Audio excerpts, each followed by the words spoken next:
Assalamualaikum warahmatullahi wabarakatuh. Perkenalkan, nama saya Sinulia Faresa. Saya dari kelas 12 bahasa 2. Di sini saya akan menyampaikan gagasan tentang kekerasan seksual.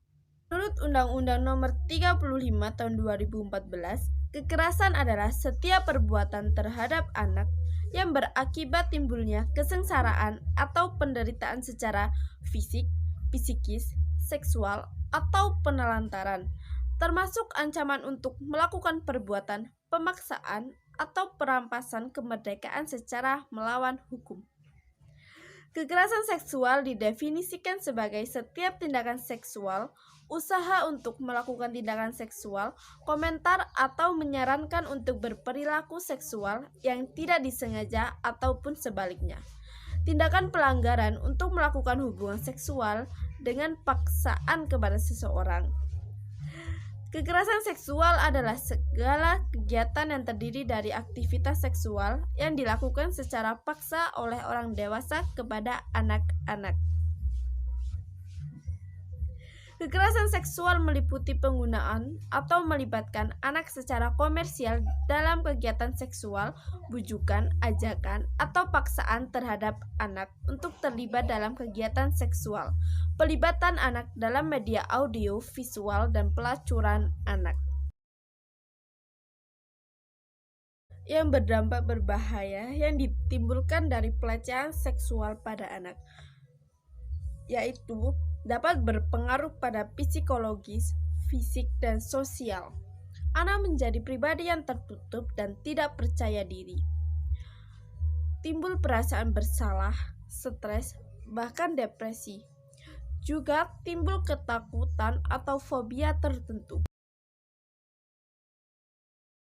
Fakta terbaru pada 2021, data Januari sampai dengan September, jumlah kekerasan pada anak sebanyak 9.428 kasus, terdiri dari kekerasan fisik 2.274 kasus, psikis 2.033 kasus, seksual 5.628 kasus, eksploitasi anak 165 kasus, TPPO 256 kasus, penelantaran 652 kasus, dan kasus kekerasan lainnya sebanyak 1.270 kasus. Contoh-contoh kekerasan seksual kepada anak. Yang pertama, pemerkosaan atau seks oral. Yang kedua, aktivitas seksual tanpa penetrasi seperti menyentuh bagian luar pakaian, mencium, masturbasi. Yang ketiga, menonton pornografi di depan anak atau meminta anak menonton tindakan tersebut. Yang keempat, menunjukkan alat kelamin seseorang kepada anak. Di sini, norma ilmu uratana budaya berkandung nilai-nilai.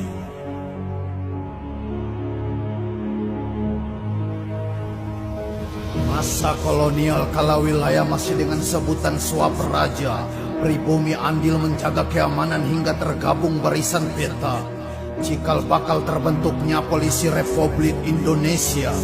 Soekarno, Hatta meresmikannya setelah merdeka. Era ganti berganti, tanduk menjadi tatanan digitalisasi. Investor datang merampok isi perut bumi. Budaya baru yang asing datang merampas tradisi negeri ini. Kami campi diri sendiri, sengaja alpa meredam emosi. Prestasi demi prestasi kita sudah layangkan untuk instansi ini, tapi cukup tidak untuk soal keberpihakan pada perempuan. Kita dibuat tersedak oleh berbagai kasus-kasus pemerkosaan, pencabulan, pelecehan, dan kekerasan seksual lainnya. Dan ternyata ruang aman bagi perempuan hanyalah mitos yang dirajam kisah-kisah dari superiornya aturan kaum Adam memasung kaki Hawa. Sampai pada yang tragis, oknum pengayom dengan tega menjadi pelaku untuk mencoreng citra instansinya. Jadi, kesimpulan dari saya tentang Kasus kekerasan seksual tentunya banyak meninggalkan efek buruk bagi masyarakat, khususnya bagi korban kekerasan seksual. Dampak bagi korban akan menimbulkan rasa trauma yang besar, sehingga korban sulit bergaul dengan lingkungan sekitar.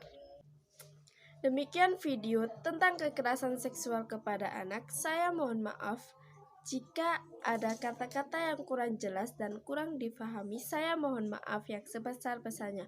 Wassalamualaikum warahmatullahi wabarakatuh.